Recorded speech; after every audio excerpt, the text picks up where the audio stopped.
Hello. আসসালামু আলাইকুম ওয়া রাহমাতুল্লাহ। ওয়ালাইকুম আসসালাম। হুজুর কেমন আছেন? আল্লাহ তাআলার শুকরিয়া আছি।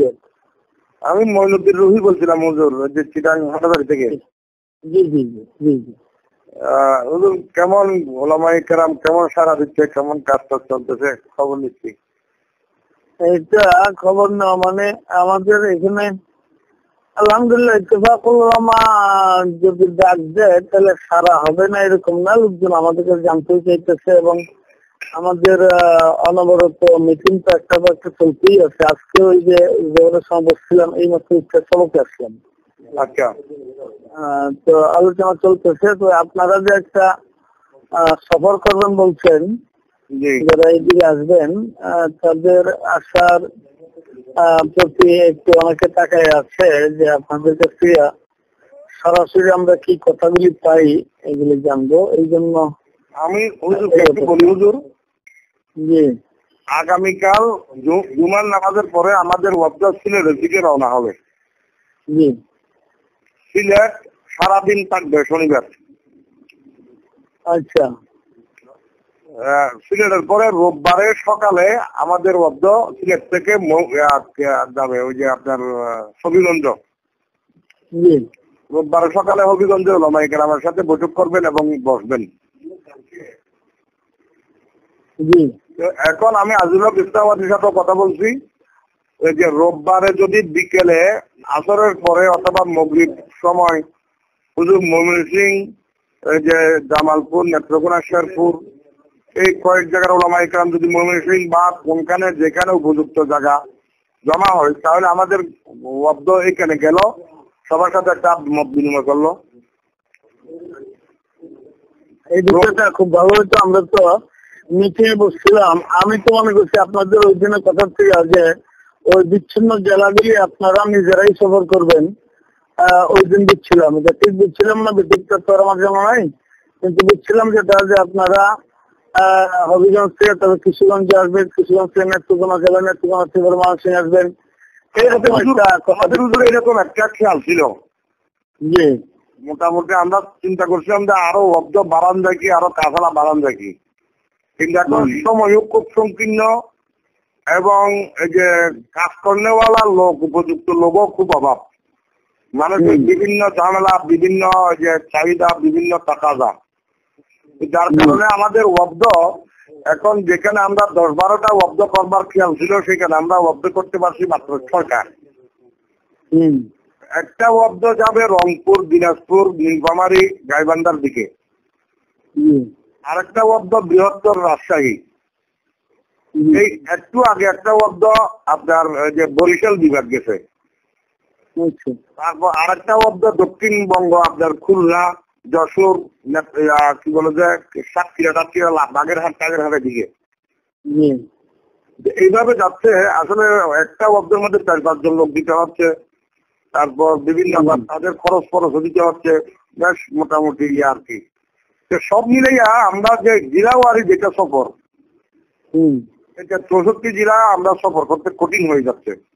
আমরা চিন্তা করছি যে একটা জেলার উপর দিয়ে তার একটা জেলাতে যাইতে হবে, যতটুকু পারা যায় ওই জেলাগুলোর উপর দিয়ে যাওয়ার সময় বিভিন্ন মাদ্রাসার সাথে একটু কাজ দিয়ে গেল।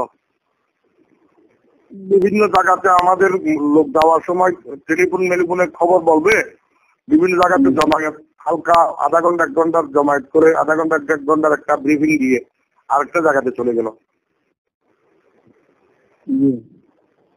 এখন ওই যে ময়মনসিং, নেত্রকোনা, কিশোরগঞ্জ, শেরপুর, এই জায়গাটা আমরা সিলেটের মধ্য দিয়ে কভারেজ দিতে যাচ্ছি আর কি। এইটা হইলে হুজুর এই যে ইত্তেফাকুল উলামা যারা সদস্য আছে সবাই যদি হুজুর এক জায়গাতে ডাকেন, ময়মনসিং অথবা কিশোরগঞ্জে যেখানে উপযুক্ত হয় আর কি, হুজুর যেখানে মর্জি হয়, তাহলে আমাদের অব্দ ওই জায়গাতে গেল, ওলামায়ে কেরামের সাথে একটা মত বিনিময় করলো। হ্যাঁ, আপনারা আমরা শনিবার দিন বেলা 10টায় কিশোরগঞ্জে একটা ওলামা কনভেনশন আছে। জি, ওই যে মৌলানা আনোয়ার শাহ সাহেব ডাকছে। আনোয়ার শাহ সাহেব মানে ইত্তেফাকুল উলামা ডাকছে আর কি। আচ্ছা। নওশাদ সাহেব ইত্তেফাকুল উলামা মজলিস শুরার সদস্য। আচ্ছা আচ্ছা, যাই হোক। এটা ইত্তেফাকুল উলামা কিশোরগঞ্জ জেলা আমেলা যেটা আছে ওরা ডাকছে আর কি। আচ্ছা আচ্ছা, আপনি সেখানে হাজির থাকবো। আমার মনে হয় যে যদি শনিবার তো সম্ভব হয় অনুভূতি আপনাদের পক্ষে। না আমি মৌলানা আনোয়ার শাহ সাহেবের সাথে এখানে একটু পরামর্শ করছিলাম আচ্ছা যে হুজুর আমরা যদি ওই যে কনভেনশন যাচ্ছেন ওই কনভেনশনে আমরা আসবো কি বা আমরা আসলে কি ভালো হবে। হুম তা আমাকে মৌলানা আনোয়ার শাহ সাহেবের পরামর্শ দিতে যে আপনারা ওইখানে আসার দরকার নাই, ওইটা তো শুধু ইত্তেফাকুল উলামা যারা আছে তারা আসবে এবং ওইখানে কনভেনশনে বিভিন্ন রকমের কথাবার্তা বা আলোচনা হবে। আপনারা না আচ্ছা, ঠিক আছে ঠিক আছে ঠিক আছে। বাকি আমরা আমাদের ময়মনসিংহে আপনাদের আসাটা রোববার পর্যন্ত করতেছে না সোমবার কোন দিন? রোববারের সন্ধ্যায় করতে চাচ্ছি আমি। রোববারের তারিখ হচ্ছে 1 তারিখ না? রোববারে হচ্ছে 31 তারিখ। 31 তারিখ। জি হ্যাঁ, আমরা তো এই বিষয়টা যদি আমি জোহরের আগে জানতে পারতাম তাহলে আমাদের মিটিং চলতেছিল জোহরের সময়, এখানে কথাটা হইলে আমরা একটা সিদ্ধান্ত নিয়ে ফেলতে পারতাম।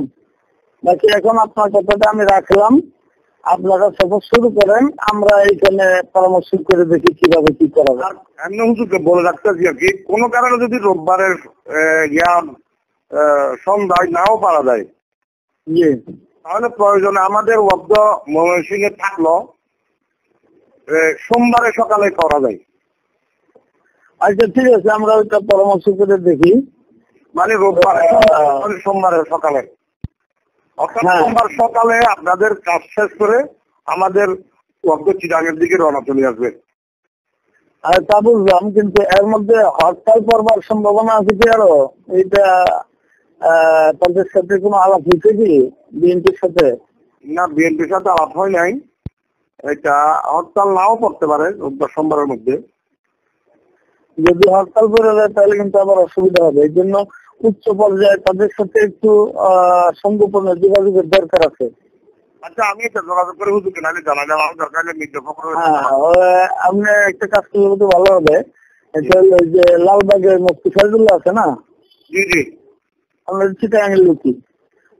জি। মুফতি ফয়জুল্লাহকে একটু বলে দিলে, সে যেহেতু 18 জুলাই জুটের মধ্যে আছে, জি সে এই কথাটা তার আভ্যন্তরীণ বাবাদেরকে জানাই দিলে যে আমরা 6 তারিখের প্রস্তুতির মাঝখানের জন্য অন্য কোনো হরতাল দিয়ে আবার আমাদের কাজ বিঘ্নিত না করা হয় তাহলে ভালো হবে। জি জি জি ঠিক আছে। আচ্ছা ঠিক আছে, জি জি জি। তবে রোববারে করতে পারলে হুজুর, রোববারে করতে পারলে আমাদের জন্য একটু ভালো হয়, কারণ এদিকে সোমবারে অর্থাৎ 1 এপ্রিল জি চট্টগ্রাম লালদিঘিতে বিশাল সমাবেশ ডাকছি। আচ্ছা ওই যে হেফাজত ইসলামের উদ্যোগে হাজার মতন হুজুরের নির্দেশে ওই যে 6 তারিখের প্রস্তুতি হিসেবে জি লালদিঘির মাঠে। জি। এই জন্য রোববারে করতে পারলে আপনাদের অনুষ্ঠানটা ভালো হয় আর কি। আর ঠিক আছে, আমি আমার সাথে আলাপ করবো, আলাপ করে দেখা যাবে কি করা যায়। জি ঠিক আছে, দোয়া করবেন। জি জি জি ভালো হবে।